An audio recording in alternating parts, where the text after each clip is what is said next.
what we are looking for in this problem is the key based on these three numbers. Since there are only three numbers, we don't really need a loop.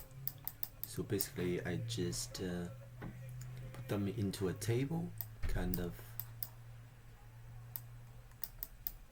number, and the bit of the key, which is 4, 3, 2, 1.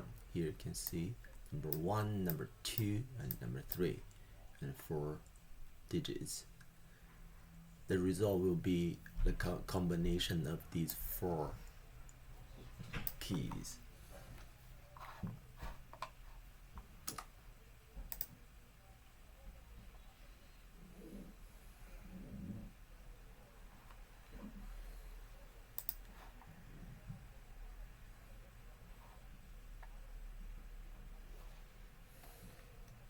Accept it.